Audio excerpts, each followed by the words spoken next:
All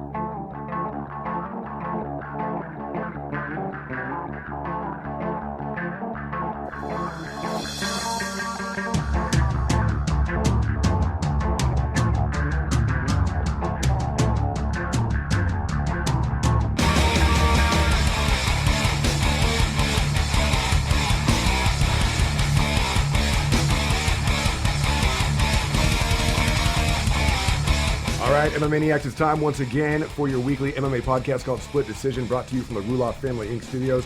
Bueller rolling solo this week as Dodge is at a weed smoking festival somewhere in Central California. It's called Cali Roots. Mm-hmm. He doesn't just smoke the root, though. He smokes the whole damn Did you see the size of that fucking pancake, bro? Yeah, dude. That's huge. He has his forearm next to it for reference. What do they call that? A hubcap, right? A hubcap. Hubcap. Hubcap pancake. So big thanks to our sponsors, of course, strongboardbalance.com. Change the way you work out. Get on board at strongboardbalance.com. Dennis, workout of the week. I'm still doing the one-legged lunges. One-legged lunges? Yeah. Lip skids? Well, because I called it a one-legged squat last week, and they said that's not what it's called. That's not. You are inaccurate, You sir. are inaccurate. You're not doing the it's exercise a single-leg correctly. lunge, but yeah. How's it working? Dude, it works pretty good. But Yeah. like I said, I don't know if I'm sore because the exercises are working good or just because I'm old and you're old. starting to work out again. It's you know? both. Yeah, I believe it's both. How OLD. are your glutes going, though, man? I don't have an ass. So, like, I guess that hole on my back's getting tighter. Something. Tightening up the starfish. Exactly. Hey, it could be back to 100 spokes soon, you know? I don't know. Hank Hill ass. There's a remedy for that. Check him out on Instagram, too. You can win yourself a strongboard. Again, strongboardbalance.com. And our second home and your place for breaking MMA news at mymmanews.com. Check them out anytime you want to get recent updates, because we only do this once a week. You can find us anywhere you can find podcasts, including iHeartRadio, also SoundCloud, our website, splitdecisionmma.com, all over the place. Facebook, it is Split Decision MMA Podcast. Give us a like, and on Twitter and Instagram, SD_MMA. Now that that's all out of the way, we're joined in the studio by multiple guests here that have fights coming up, Bellator 156, as well as, if you listened last week, we have CFC going down right here in the 209 in Modesto at the Century Plaza. So if we could go ahead and just go around the room real quick and introduce yourselves. Yeah, I'm Ryan Tobar. I fight out of Last Stand Fight Team in Oakdale, California. And I'll be fighting on the Bellator card, Bellator 156 at the Fresno Save Mart Center. Awesome. Very cool. I'm Chris Buron, Buron. It's pretty hard to say that one right, so I spell it out for He's you doing guys. it. He's doing it press conference style. Hey, and I'm supported by Datsu Sara, Hemp Cure for Life, Hemp Cure for Victory, Merced Yosemite Realty, and Josie's Mexican Food and Bar. Nice. That's what's up. That's what's up. And I'm Michael Gall. I represent Oakdale MMA Last Stand Fight Team out of Oakdale. I'm fighting the main event for the next weekend for the CFC fights. And that's June 4th. June 4th. June 4th. That's Cagebound Fight Championship. And then the Bellator 156 is when? June 17th. June 17th in Fresno. So both these happening right here in the Central Valley. If you happen to find yourself in the area, of course, definitely worth checking out. So let's go ahead and start with you. Your opponent, Lewis. What do you know about him? Luis Jauregui. It's funny. We've fought on every single pro card I've ever fought on, man. He's fought on the same card. I've shared the locker room with this guy multiple times. We're semi-acquaintances, just kind of bull-crapping in the locker rooms because we're always around each other. But and we actually share some of the same sponsors as well. And so I know him fairly well. I've seen him fight a lot. He's seen me fight a lot. And anyways, he's tough. He's durable, but not overly skilled in technique, you know what I'm saying? He's just kind of a wild man. So, but he's dangerous. It makes him dangerous. He makes it work. And anyways, he's gonna get it. He's gonna get it. He's gonna be go in there. That's all there is to it. Business is business. When you go in there and smash him, though, is that gonna feel weird? No, man. It's like I said, it's just he's not like a good buddy of mine or anything. It's just just acquaintances. Yeah, just acquaintances. And I don't hate the guy or anything. We're both striving for the same thing, so it's hard. There's not even a little bit of hate before you go in. I mean, because like I used to play football, and regardless who we were playing, before you step on the field, I hate the other guy. Yeah. Well, hate doesn't motivate me, man. It's my family. It's I'm trying to make it better for them. So those are the things that motivate me. So all I got to do is just think about that, and then I go in there and I just take care of business. Because anybody who stands in the way of that, they're going down. Is this your first time fighting on a Bellator card? No, this will be my second. I made my Bellator debut a year ago. Okay. And I ended up losing because of a cut. I had a super gnarly, nasty gash, man. And is that a scar from it? Yeah, right here, 20 stitches. So is that like the target then? Is that what... Yeah, I don't know. Maybe so. It's holding up pretty well. It's healed up really good. So anyways, and then I took a year off just of competition because I had my firstborn son. So I wanted to just spend that time with him. That's time you can't get back, you know what I mean? And yeah, I'm back in the gym training. I'm in some of the best shape I've ever been in physically, and I feel really good. So, and what weight class you fight at? 155. 155. Mm-hmm. And what's your record? Right now it's 3-2. 3-2. Mm-hmm. About to be 4-2. Kicking off the Bellator 156, Ryan Tobar versus Luis. How do you say his last name? Luis Hadagi. I mean, I don't even know if I'm saying it right, but I think that's just what we always call him. First it was Jaraguay, and then I heard that a would be we're notorious for butchering people. We would say No, Jaguar. We would call him Luis Jaguar. Yeah, no, it's Hadagi. I'm pretty sure is the correct pronunciation. But. And then also on this the same fight, again Bellator 156, going down at the Save Mart Center in Fresno. This is a catchweight fight. My fight is a catchweight fight. It's at 140. You couldn't make weight? No, I've been whooping 45ers, but I'm small at 45, but a little big at 35. Okay. So we're going to cut these 45ers a break, and I'm going to start working out at 35. So, Bellator was just nice enough to give us a catchweight. So is he going to be coming in heavy, or are you? I believe my opponent, Paul Ruiz, I think that's how he says Paul his Ruiz. last name. He's going to be bumping up in weight class because I believe he's been fighting at 25 and 35. Oh, wow, And okay. I've stuck to 45 for a while. That's quite a difference then. Yeah. So how's your training camp going? It's good, man. It's there's nothing bad I can say about my training camp. I'm training with one of the best teams in California, which California has some of the best MMA fighters in the world. We got some great camps out here. I mean, we have AKA, we got Alpha Male, just to name a few, And, of course, Last Stand Fight Team right here locally is definitely a great camp. Yeah, Benavides has got, 2-3 camps up here? Does he? Yeah, in Oakland. Yeah, all around the Bay. Oh, okay. Yeah. I thought he was just exclusive up there at Alpha Male. No. Learn something new every day. And so how many fights have you had with Strikeforce? My Strikeforce fights, I had 3 amateur fights for Strikeforce. I debuted for him. I'm sorry. I'm saying Strikeforce Bellator. Oh, well, I've also had fights for Strikeforce, so it works out. Yeah, that works out. Was that back in the day when they were doing the camo fights? Yeah, I remember those. Okay. See, that's something we'll clean up. It'll make it seem like he did some research. Oh, he's smart. Back when Camo used to protect us with the rash guards instead of the shin guards, we were working on Strikeforce. And so, they call us up to Strikeforce, and I had 2 fights at the Save Mart Center in Fresno on those shows. And I had one at Shark Stadium in San Jose, also for Strikeforce. So now I'm finally going back to the Save Mart Center, but this time for Bellator. And how many fights have you had with Bellator? This will be my first Bellator fight. What's your debut? Yeah, this will be my debut.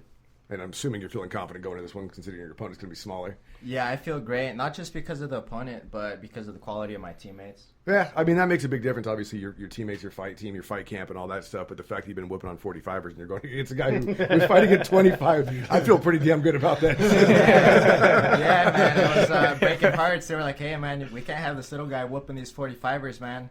Everybody was sending me their poster boys. I came to the conclusion that next poster boy they send me, I'm just going to have to send him home with my own picture, sign an autograph. Again, this is Bellator 156 on June 17th, right here in the Central Valley at the Save Mart Center. This is going to be televised, right? Yes. Marco Scalveo is and Eduardo Dantas is your main event here. You also have Douglas Lima and Chidi Nokwani and Brandon Halsey and John Salter, Chris Honeycutt, and Mikhail Parlo. That is your main card. So if you happen to be here, or if you want to watch it online, you can watch it at spike.com. But if you're in the Central Valley around that time, again, June 17th, see if you can make it over to the Save Mart Center, because that's going to be a lot of fun. Otherwise, if you're going to be here in the Central Valley next weekend, we also have the CFC going down at the Century Plaza. And Ground Zero. Ground Zero. And our third and final guest is going to be fighting on that card as well. Who are you fighting? I'm fighting Mark Camacho. Is this the main event? Yes, this will be the main This is event. going to be the main event. And how's it going for you getting ready for this thing? You know what? I have nothing to complain. Like Chris said, we have awesome teammates. That's one thing that we that's good about our team is that we make sure that we take care of our own. We definitely we don't just stick amateurs with amateurs. We don't just stick 125s and 125ers. We all get in there and train together, and we just just go in there, blood, sweat, tears. So are you like on Coast Week now? What do you do for this last week before you fight? Well, this week actually I'm going to end my tonight with training with Peak Week with Professor Tom Theophanopoulos. We usually the second to last week of training, that's our hardest week of training. It's like hell week for football. Right. And so then our last next week it's just we just relax, go in there, do some cardio, don't really strain our muscles, and just focus on that weight cut. So with this fight coming up, with you being the main event, do you feel any extra pressure with that? You know what? No, a lot of people asked me that too before, and I don't necessarily tend to think about it. Back then I used to kind of be in my head, just because I was a young kid coming into it. But I've realized, as long as you feel great about your team, there's nothing really, you should be worrying about. As long as your training camp goes smoothly, everything, I don't really care, if it's in the main event, if it's a title fight, I've had plenty of fights now to where I got the jitters out. How many fights have you had? Altogether, just on record, 12 amateur fights, not including pancration fights, kickboxing fights, and stuff like that. Underground. Yeah. all the beef you got to settle at the gym every once in a while. Someone took the last donut. You can't even fit his street cred on weekends. It doesn't even work. Don't mess with the donuts. Don't start a fight immediately in the How's gym. that clean? Street fights? So with last week's fight at Tachi, pretty mixed emotions in your guys' camp right now. How's Rolo doing? I think Rolo's holding up well, man. Obviously, it's a tough loss for him just because of everything that was on the line. Potentially he could have gone to the UFC with a win. For sure, See, now that's my question, and I'd asked Joey about it. Being disqualified, how would they have gone? Like, if he would have said this the second or third time that he got his eye poked, he said he couldn't go on, would they go by the score at that point? I honestly, I don't even really know how it works because we knew he wasn't going to say he couldn't go. He could have been fucking blind. Yeah, and he would have kept fighting. I think it might have been like a no contest, maybe. But so they both get a no contest? Yeah, I'm pretty sure that's how it works. They And it just probably rule would've been it I like think the ref would have poked Cody's eyes and then they would have equalize it. I feel like is there a situation where in a fight, if the majority of the fight's already in the bag, though, that they go to the cards, or is that something? That's what I maybe it was Dodge that I was talking to. I know they do that in boxing. Yeah. Okay. And they do. There's some MMA cards that they have done that, but again, I think it was where it was only a 3-round fight, but because this was the title on the line, we didn't know. Was it a rule they had in Tough one year? Maybe it was. Seems so familiar, but yeah, they're not where doing they stopped it and then they went to the card. Yeah, but we only had one fight to reference that off of, and then we had 4 or 5 no contests, but the no contest happened all in the first round. Right. Mm-hmm. Where somebody was eye gouged so bad that it was stopped in the first round. There's no points given. So how long have you guys been training at Last Stand? I started when I was 7, so I'm 24 now. So a long ass time. Yes. Right. I started with Tom. Me, I've trained all over. When I was 18, I started to train, and I've traveled all over the country and looking for a team. I just had bad luck. Like, for example, I went, to a couple different gyms. They sold out owners and people left and all this stuff. So when I came out here, about 4 years ago, I've been training with Last Stand, and this is where I made my entire pro career out here. Oh, okay. And I love it, man, because what's so unique about our team is that we don't have a bunch of drama in our gym, egos. We don't do cross training, you know what I'm saying? I'm not going over to San Jose to go train with, whoever, or so-and-so is good over here, so I'm going to go jump ships. We all stay together. We're a tight bond. So you actually have real brothers, real people. Like, if I know if there's going to be some bloodshed early in the morning, something crazy's going on, I know I can call these guys, and they're going to come be by my side versus, in theory. You know what I'm saying? Yeah. In theory. We're just saying. In theory. We're not saying that Last Stand condones kicking the shit out of people. Hypothetically. If the shit went down, then I have somebody to call. Something would happen. Let's just say it was a movie like John Wick or something, and I had to call up some homies, and I could call my fight team. How long have you been there for? I started off in Eugene, Oregon. I'm a product of the West Coast. I started off in Eugene, Oregon. I was training under one of Eddie Bravo's OG black belts. And then I graduated from high school. I came to Last Stand. They got me competing amateur. And then I graduated college. I moved to Santa Cruz. I started training with Cagebound MMA, where the striking coaches are Sam Radetsky and Aaron Oreb. And the jiu-jitsu coaches are Clement Shields. For anybody that doesn't know, that's Jake Shields' older brother. He's like Jake, but just gnarlier, crazier, just way more sav. And then Garth Taylor, who's just like the realest ninja that there is on the West Coast, man. He's so cool. I love Garth Taylor. And then, after I did a little bit of messing around in Santa Cruz, I moved back to La San, where definitely my foundation lies. Professor Tom, Marcos Tomei, and Merced, and of course Bill, they've really rounded out my game, and they're really making sure I progress every day. So, since you guys who have had all this experience there, how would you say the atmosphere has changed since like before Mayday made it to the UFC, and now that that time is, he's been there, you guys have been exposed, you've seen all this exposure because of the Last Stand Fight Team, because of his name and all that stuff. Has the atmosphere changed at all inside the gym because of that? I don't think so. I think the only thing about it is it's a very exclusive team. We don't go out and like that's recruit what people. Kelly said. Kelly's like you know what I mean. You're either brought up in the gym. I was lucky to get on. They denied me at first because I had trained other places and I was looking to go pro. I didn't grow up in the gym. You know what I'm saying? I wasn't like a product of Last Stand to begin with. So. I almost got turned down, you know what I'm saying? So I'm lucky to have even got in. So, yeah, we're not like some of these makeshift teams in Sacramento where we're going out and recruiting all these people from all over the place. And we're not nobody in particular. everything is authentic. Everything is just. It's not just about paying a gym bill. Yeah. So the only thing that's really changed is I hear stories of us turning more people away because it's not a homegrown product. Right. I feel also I agree with them too, and I think seeing that one of us were able to do it without having a foot in the door and knowing other people in the UFC, I think it also made us a lot more hungrier too.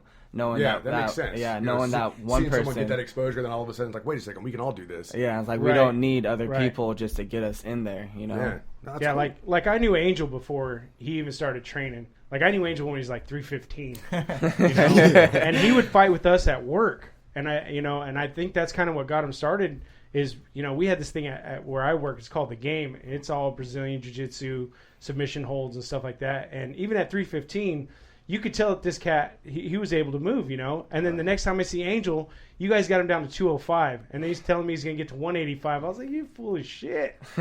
And then he's down. He's down, man. You see him running down the street. That's fucking Angel over there. Angel's a hard worker, man. Yeah. Angel don't fucking run. No, I swear to God, he's running. Yeah, and his win last week was decisive. Man, he looked great. I was glad it was finally. I was glad it was finally by punches. I'm glad it didn't go all the way. It was just finally done. Somebody sat there, banged with him, and lost. I was glad. So let's move on to some news now. Jumping into last week, we had an Italian fight card go down. Mayhem Miller was actually featured on this one. Shows up 24 pounds overweight. Did you hear the excuse, though? Oh, he had an excuse? What was it? Okay, he said from the jet lag, and he went to sleep, and he had 4 liters of water on the side of his bed that he was going to use to rehydrate after weighing in. He said he woke up in the morning, they were all empty. Okay, still, 4 liters of water does not weigh 24 pounds. No. He's full of shit. He showed up. That's a terrible I think. Did you see it, though, that he took his shorts off? Like, he missed weight. He missed weight. By 24 pounds. By 24 pounds, stepped back, took his shorts off, and then stepped back on the scale. Because that's key right there. I think he just forgot that in Italy, like, the gravitational pull is, like, 24 pounds different, Yeah, when you're weighing in the boot, you take on extra weight. Got some gold-plated boxers. He gets his ass kicked. What happened? He was supposed to fight at what? 185. 185. Yeah, and he shows up at like 209. Right. And so he thinks he's not going to fight. Back and forth. The guy who was going to fight. I mean, the weight difference was pretty obvious. And then they say, "Well, no, we actually do have a fight for you." Right. At 205. When he thinks he's getting away scot free, he doesn't get out. Now he has to go fight somebody else at 205 who's prepared to fight at 205, and kicks the shit out of him. Ends up choking him out. And he gets a severe loss on his record that says reawakened something inside of him. Yeah. We'll see if that reawakening is. No, he already said he's going to fail the post-fight drug test. Is it because of the water? No, because of the weed, man. Because of the weed. Allegedly. No, actually, it was on HBO Sports, I think. Well, obviously the steroids that he's going to test positive for is from all that chicken he was eating before. He wasn't taking them. It was kangaroo or horse. Wait. If you're talking to The Overeem, steroids were on the side of his bed. Yeah. He just woke up and they were gone. They were gone. I wasn't going to take them until after my fight. Wrong bottle. Well, whatever it is, he said he's going to try to make a comeback, and I hope that comeback does not include him being naked in somebody's church at any point. Palharis, also on the same fight card, got a big loss as well. Was complaining about illegal strikes being used on him, and he ended up getting TKO'd. He's complaining about illegal stuff? Yes. Exactly. Wow. Yeah, the guy who's ruined careers by tearing out I don't think anybody feels bad for that guy. No, you can't. No. You can't. I mean, how many meniscus And has he torn? that's what the guy said. He goes, "He can't rip my leg off if he's not awake." So put him to sleep. Valid. And you don't have to worry about that happening at all. We got Nate Diaz in the news once again. Of course, we got this whole thing going on constantly with McGregor and Mayweather and Nate Diaz, and it's just a huge circle jerk, and it's really annoying. Wait, go around the room real quick. Can he beat Mayweather? No. Can he beat Mayweather? I don't think Diaz? so. No. Oh, McGregor? McGregor. No. Sorry. Here's a different question. Do McGregor and Mayweather ever fight? Does this fight ever actually happen? I think it can happen. I think it can, but like I said, I just think it's a terrible idea. I think Mayweather's going to be wanted for murder after that fight. Well, you can't kill him with his back. I just think that, it would be the same way if Mayweather came into the octagon, you know what I'm saying? Now, see, I would actually pay more for that. Yeah. Because I really would like to see Mayweather get Because choked everyone out. wants to see the for sure, Mayweather get his ass whipped fight. I guess the biggest reason I Can't want to run see that anymore. happen is not just to see Mayweather get his ass kicked, but because I feel like if it was in the cage, then somebody could actually push him to do something, as opposed to like the last 49 fight that he had, where he just turned his back and kind of pitter-pattered and turned away from the Yeah, fighters. Like, and make sure it's the small octagon, right? That'd be similar to the There's the Kutcher travel fight octagon. with that boxer, the Tony guy. Dude took him down with a single leg, loosest single leg ever, and just beat him up, and that was it. Oh, the James Tony fight? Yeah. Yeah. Exactly. Yeah, it'd be No, a repeat. They could do this one with the Filipino knife fighting cage. It's like 6 feet wide. I think someone like Conor, though, would seriously stand with McGregor in a cage fight, though, even, I really think so. I think Nate Diaz would do much better. Yeah, I think yeah. Nate has way cleaner boxing than Yeah, Well, absolutely. Nate's also huge compared to Mayweather. Hey, winning is winning, man. Mayweather fought Pacquiao. We're so why all won't he the fight, same. you know? We're all the same skill level. So we got Nate Diaz saying that he'll take the rematch, but he wants more money than offered before now, just to get under Conor's skin a little bit more. See now, and I heard yesterday, not only does he want more money than what was offered, he wants to make more than McGregor. Oh, is that right? That's the stipulation, and it's kind of smart too, because then maybe at the end of all this, he'll be even. Yeah. Yeah. Be interesting to see if this rematch ever happens, because Dana's already said that no, go back to 145. That's where you're going to be fighting, and we have this Mayweather stuff constantly happening. Like I said, it's circle jerking. It's really annoying because I just want to see these guys get back in the cage and fight anybody. Well, I just think if he doesn't hurry up and defend his belt, then they might as well give his belt to somebody else. They will. And I think that the 200 fight at his weight class should be for the belt. I agree with that. I mean, he's the one who chose to abandon his weight class and go up 2 weight classes to fight Nate Diaz for absolutely no reason than bragging rights, which he didn't get. Right. A waste of time, man. My personal theory is I believe that Conor McGregor can't make 45 anymore, and that's why he's getting these heavier matches, because of all the new weight restrictions that are starting to kick into place. I don't think it's something that he can physically accomplish anymore. Well, speaking of the weight restrictions, we have the new UFC weight requirements that are going to be coming our way. Starting UFC 200 is when it begins, and fighters are going to have to come in at within 8% of their official weigh-in, which I don't have all the numbers up here, but it's like if you fight at 135, then you got to come in at no more than 146, or if you fight at 145, you got to come in at like no more than 157 or something like that along those lines. The biggest gap, of course, is going to be your heavyweight, where if your limit is 260, you can come in at 289, which is massive. But when you think about that, though, also someone like Brock Lesnar used to cut from 300 down to 260 to fight. So, I mean, this is, like you said, Conor not being able to make 145, this is going to affect a lot of fighters. For example, like, I don't know how much weight you guys cut, but what weight do you fight at? 155. 155. So if you had to only come in at 167, would that be okay with you? I'm 164 right now. I can make weight tomorrow. I can make weight tomorrow, tonight, whatever. I feel good, man. I'm not one of those people who really wants to put on a ton of weight after my fight. Even after my weigh-ins, I'm still eating clean. You know what I'm saying? I'm all about eating for performance. I'm not, I'm faster than these guys. They're too slow.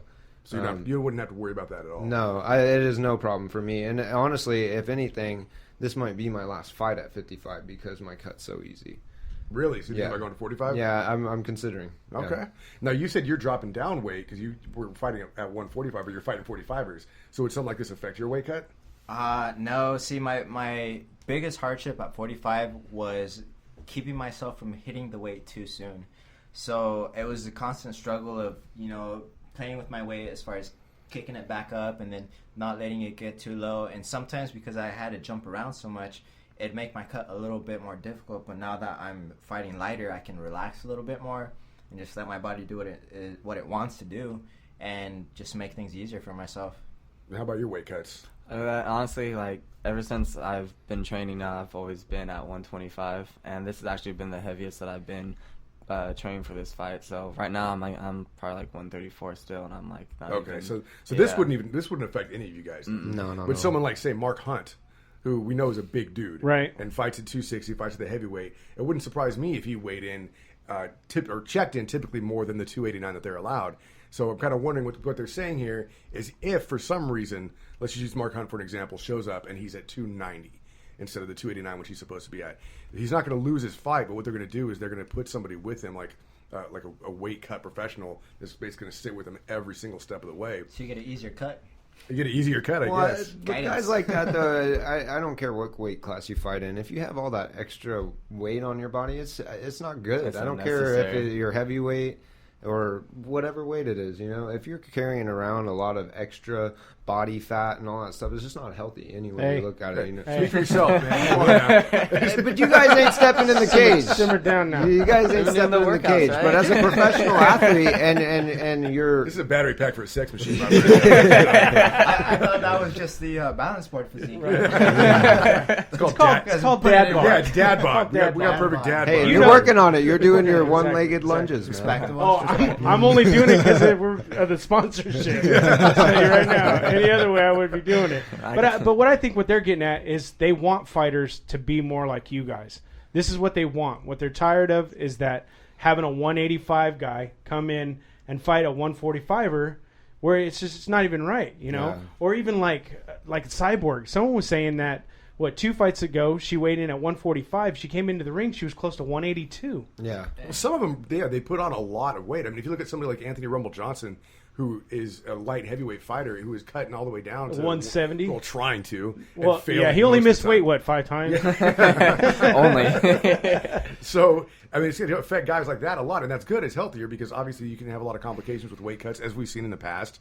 And it's a severe advantage if you're somebody who's used to cutting off 30 pounds and putting it all back on immediately versus someone who only cuts 7 pounds and then puts it back on. So some people see it as well, it's a natural advantage, but at the same time, if it's dangerous. My vote was for same-day weigh-ins. That was what I wanted to do. I thought like wrestling. That's what a lot of us want to see. We want same-day wrestling. Well, jiu-jitsu tournaments, man, it's like weighing right with your gi. you weigh right with your gi right then and there. Right before your first match. Yeah. Personally, I would hate that, man. I would.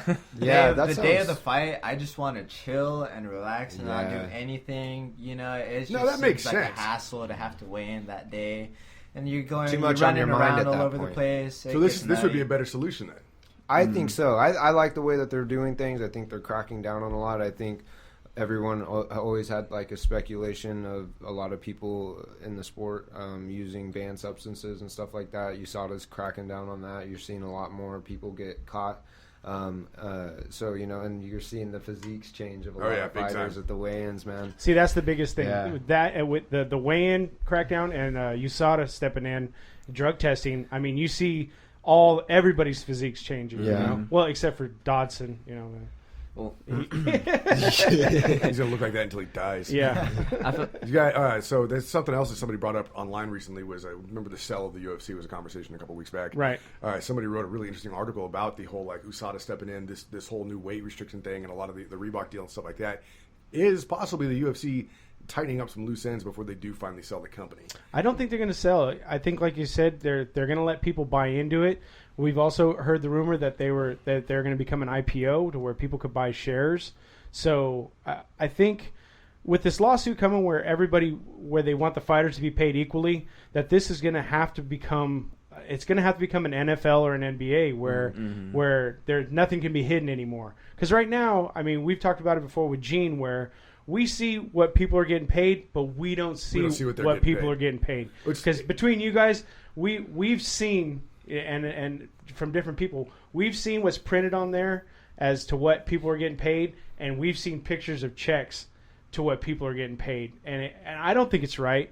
And maybe this is going to clear that up. There, everything's going to be out on the table, and everybody's going to know. And it's not. I mean, it's not just that either, because you get the you got this much to fight and this much to win, but I mean, Conor making $10 million for the fight against Nate. That's not what was on paper, and it all came out later. No, he made $10 million. I was like, well, wait, that's not what we saw. So that could be a big thing too. You want to know how this company's going to fail, though, is if they go public and I sink my entire life savings into it. I guarantee you the company fails and I lose everything. Oh, just because you invested? Just because I have Why are you investing in them if you think you're going to fail? Man, keep your money. Just sink your money in there. It's going to sink. That's why I don't bet on fights anymore, because every time I bet on fights, I'm like, oh, yeah, I'll put $20 on this fighter. Loses. Like career-ending loss. Like, oh, my favorite fighter, I'll bet $20 on him. I'll take those bets. I just don't do it anymore. We do fight predictions in here, and like Dodge and I always pick the opposite because he doesn't want to side with me because he'll be wrong no matter what. So yeah, if I invest in the UFC, it'll tank. I was thinking too, because you did bet on counter move, right? And they went under. Oh no, wait, they got bought by DraftKings. Yeah, no, I'm on DraftKings. Oh, are you on? I do like $3 parlays every once in a while, and I still fucking lose. I think I'm going to leave right now. I don't want this guy's support. I'm not going to bet on any of y'all. Well, if you can do me a favor next week, bet on Mark. That's what I'll do. I'll bet on the other guy. But then if I win, I'll feel bad. No, I've got a couple DraftKings cards that I've done. Like I think you can pick 5 fighters or something like that, and like at least 4 of them will lose. Yeah. And I feel like I've been doing this long enough to where I should know better, and apparently I don't. Yeah. So we were talking about Mark Hunt earlier. Apparently Dana White told Mark Hunt to stay ready for UFC 200 just in case. Well, I read something recently that Brock Lesnar was recently added onto the UFC roster again. We haven't been able to figure out why. Well, here's what when I brought it up on Reddit and got immediately shut down on Reddit by the You got mods. kicked off Reddit. My post got banned. I didn't get kicked off Reddit. They said it was a shit post and they wouldn't let me post it. But apparently they were saying that he's always been on there. But the Twitter bot that does the algorithm said that he was added back on there. Yeah. That he was never, but they were saying he was never removed. Who knows? But I mean, we can't go back in time and see. Who's going to find a cash version? Fire up the DeLorean. The flux capacitor. We're going 88 miles an hour, man. Let's roll. So if somebody gets hurt, like Cain Velasquez always fucking does, then Mark Hunt will be available to step in. Nice. Or Travis Brown, but I don't think that Travis Brown gets hurt that often. But then again, he's coddling Ronda, so who knows what could happen. We have, what is it? I didn't know what this was. What was this? A BJ. We were talking about Conor McGregor earlier. Probably should have brought this up then. I'm not as organized as Dodge. Kutcher submitted McGregor? Somebody apparently said, Regan Machado says that his top student, Ashton Kutcher, could take out Conor McGregor. On the ground. On the ground, in a grappling match. Yeah. I bet he could, man. He's from Iowa, dude. He's from Iowa. He's got a good, strong wrestling base, and now he's adding some jiu-jitsu. Did he do wrestling things Conor doesn't have. Yeah, no, he. It's funny because I'm from Iowa, and he's always up at the university. Iowa Hawkeyes. He's a huge Hawkeyes fan. Oh, wow. He grew up in Cedar Rapids, yeah. I did not know that. But it's weird when you find out how many people are actually into Brazilian Jiu-Jitsu or any other kind of mixed martial art. You got Demi Lovato is actually training with Jay Glazer. Yeah. Jay Glazer's holding pads for it. She's going to town, too. Anthony Bourdain also. Bourdain, I was just going to bring that up. Bourdain, he's training. He's a blue belt. He just did a competition. Really? Yeah. And my favorite of all time. He took his division, right? Didn't he take it? He won his division. Yeah. He won his division. I saw pictures of how Khan ties his belts. I think Mayweather might be able to tap him out. That's true, man. He does not. I have to tie my kids' belts every week. He does not know what he's doing. Yeah. But speaking of other legendary BJJ guys, of course, Al Bundy, #1. Oh, yeah. Black belt. Al Bundy. Ed O'Neill. I would pay to see that. I watch Ashton Kutcher and Conor McGregor go for it. Why the hell not? So who's Justin Bieber training with for Nate Diaz? What? Did he train with Floyd for a little bit? Or no, he training with Tyson? Yeah, it was Floyd. He was he was Floyd's walkout money buddy. Team, man. Yeah, I know he's money team, but I thought he was actually paying Tyson for lessons. Hey, whatever the Mayweather Khan fight it costs, I'll pay double to watch Bieber and Nate Diaz fight. I want to watch Bieber and Ashton Kutcher fight now. And then we can all just throw things in the ring while they're fighting. Some crazy, scary news. Recently, Daryl Horcher was in a terrible motorcycle accident. His bike is completely totaled. He just fought Khabib Nurmagomedov, correct? Nurmagomedov, yeah. Yeah. We don't know how to say his name. We just Nurmagomedov. The Eagle. Yeah, that's scary. Bellator lost a fighter recently too. Yeah. Yeah, man, Jordan Parsons. Bicycle or motorcycle accident. Was it a motorcycle? Too bad. accident? Yeah, It was a hit and run. It was a hit and Yeah. run with the Hit and Land run. Rover. I didn't know Super it was on a terrible motorcycle story, when it man. happened. Kind of scary. I've been staying off of my bike because I thought the of UFC had like a rule you can't ride motorcycles. Oh, there's clauses. I think that there He was out of may be competition. clauses in these contracts that say you're not supposed to be on your motorcycle. Right. Maybe but certain fighters. Ever since enforce Frank it, Mir. you know? Yeah. Yeah. Yeah. It's afraid the shattered leg. Yeah. Which is funny because they give away a Harley Davidson on the Ultimate Fighter, but Yeah. whatever. Here's Whatever. hard ace, and you can't ride it. Speaking of the Ultimate Fighter, we have the Ultimate Fighter 23 going on right now. Do you guys watch this? No, I don't No, really man. watch TV. I don't watch TV, yeah. Yeah. I can't find it anywhere. I sent Dennis a screen cap of like my search. I have like the Ultimate Fighter Latino. That's the only one that's on my DVR. That's the only one I watch. So we had, of course, the Ultimate Fighter go down this week, and apparently it was a pretty slick victory. We got a 5-0 lead now with Team Claudia.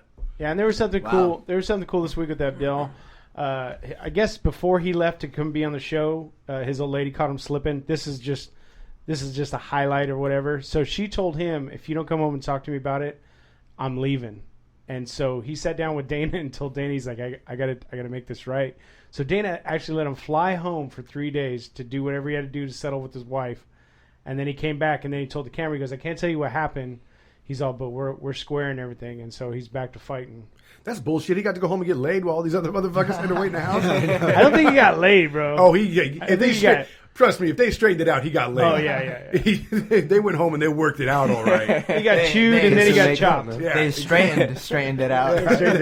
Sorry, he's able to make weight so easily. Come on, baby, come back in the bedroom. We'll figure this out. Put your sweatsuit on. Yeah, so Gedalia is up 5-0. Yeah, so Team Joanna is really suffering here. Very demoralizing loss, so they Man, say. that's unfortunate. We also got Daniel Cormier was named, what is this? Wrestling World Cup? Honorary Wrestling World Cup? Honorary chairman of the Wrestling World Cup. Why? I don't know, because I can't scroll anywhere. Yeah, no one even knows what that I is. like a new thing of WWE. So is he going to be the chair? Yeah. Is this is this the Olympics, though? Is this for the Olympics? Yeah. Oh, okay. Well, it's the World Cup. it's the World It's Cup. a World Cup which will feed into Yeah. the Olympics. Gotcha. Okay, well, I'm going to close that window because All it's right, not go ahead. cooperating. You're killing it.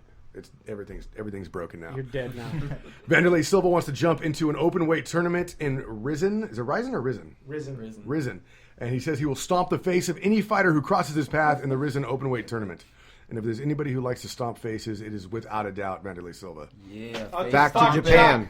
He If wants face to fuck stomping was Shark. still around, I wouldn't be fighting. Face stomping, soccer kicks, yellow cards. Man. That's what interests me is the investor for that's rumored for the UFC is a Chinese investor, and I'm wondering how much he would be influenced by back in the Pride days, since that was very much the Chinese do not get along with the Japanese. No, but there was still the fight culture was different. You know what I mean? Yeah. Like our Western fight culture with the UFC was way different than the Pride culture of the Eastern. So I'm wondering if there's any influence that's going to be there.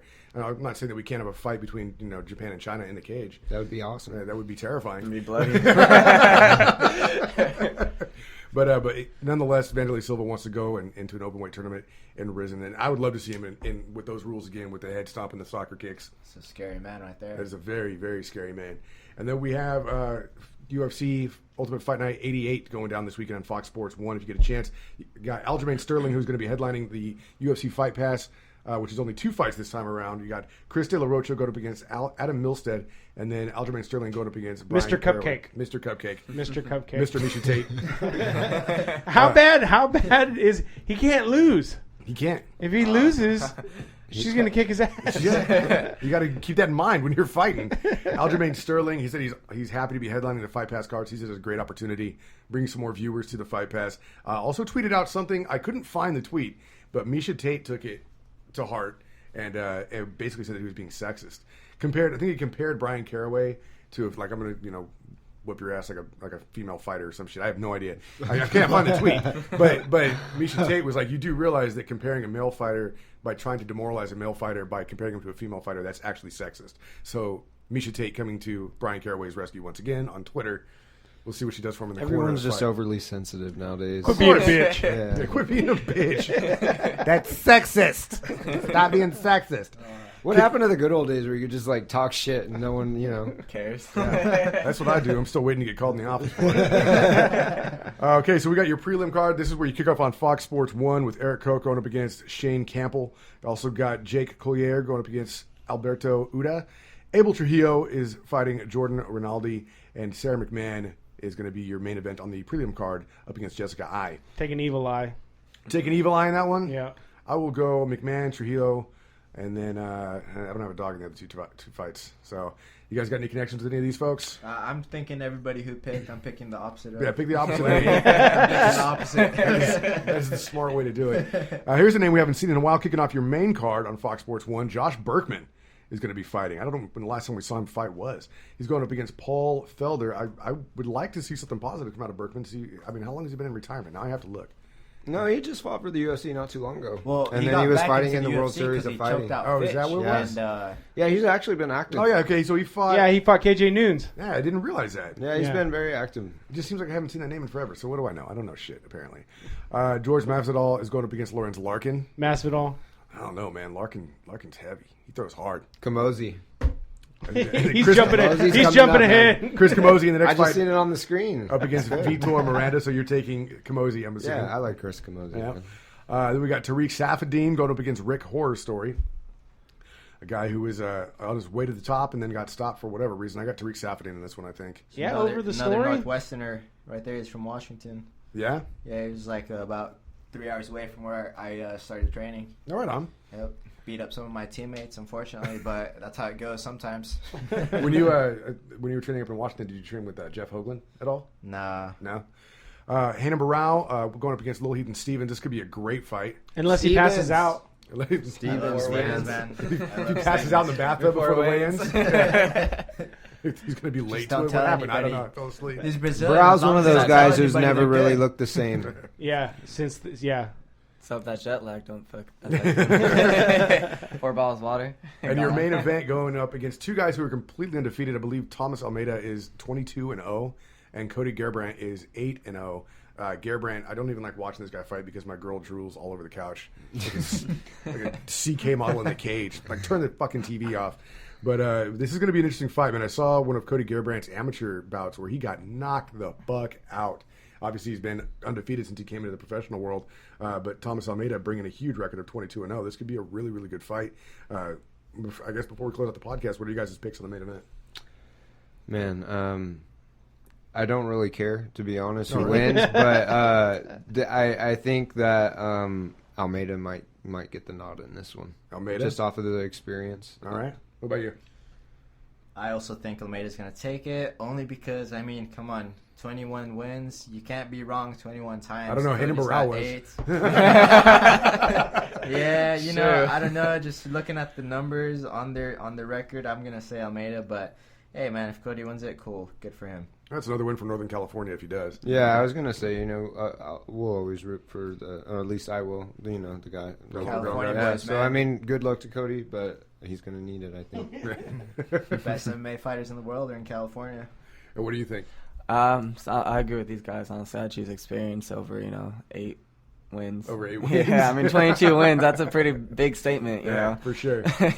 It's kind of hard for me to pick Garbrandt in this one as well, but I'm going to go with the local guy, Dennis. Gotta go local. Yeah, Dennis and I are both going to go local on this one. So basically, he's gonna lose. He's going to lose. I got to make sure there's a towel on the couch where my The girl's split sitting. decision, James. No way. We back Diaz. you can go back and look that up too. Yeah, it's just a Joey jinx, man. We went all in on Diaz, and we knew he was going to knock him out. Well, once again, guys, thanks for coming in here today. Next Saturday, June 4th, we have Mr. Gall fighting over there. Main event at the CFC Century Plaza. Make sure you can, if you find a way, if you're in the Central Valley, to go ahead and check that one out. And then, of course, coming up again on June 17th, we have Mr. Tobar and Buron. Buron. Like Check. you own it, man, but you're not gonna get to. Because I own it. Both these guys are going to be fighting on that June 17th at the Save Mart Center for Bellator 156. So thanks for being on, guys. Really appreciate it. One last thing, man, before we go. I know that all three of us, Michael Gall, Ryan Tobar, and myself, we want to thank Professor Tom Theophanopoulos, his son Bill Theophanopoulos, for helping us out. And, of course, my coach from Merced, Marcos Tomé, obrigado. Thank you guys a lot, man. Appreciate it. Yeah, and I would also just like to thank a couple of my sponsors real quick, some huge ones that have really helped me out recently in a big way. Lana's Egg Whites, Fight Labs, Dan Freeman, and also Lalo Kennels back out in the Midwest, and Hocus Inc. for hooking me up with a lot of cool new stuff and tactical violence as well. So I appreciate all that you guys do for me. Yeah, same here, last time fight team, all my brothers, in and on the mat. I mean, in and off the mat, thank you, like I said, we couldn't do it without any of you guys, Professor Tom, Professor Bill, everyone. It's, great help. I want to thank the taco truck on the corner from my house. Oreos and whiskey. Hey, let's thank Forbes, too. They were talking about Bellator 156. They know money when they see money, and it's Last Stand all over this show. Justin Smitley, Ryan Tobar, and me, Chris Buron. We're going to own it. Yeah. All right, so make sure you tell your friends about the podcast, share it around. You can find us anywhere podcasts are broadcast, as well as our website, splitdecisionmma.com. Check out our sponsors one more time, strongboardbalance.com and mymmanews.com. Give us a like on Facebook at Split Decision MMA Podcast, and our Twitter and Instagram, SB_MMA. From the Rulaf Family Inc. Studios, it's all of us saying have a good night. We'll see you at the fights.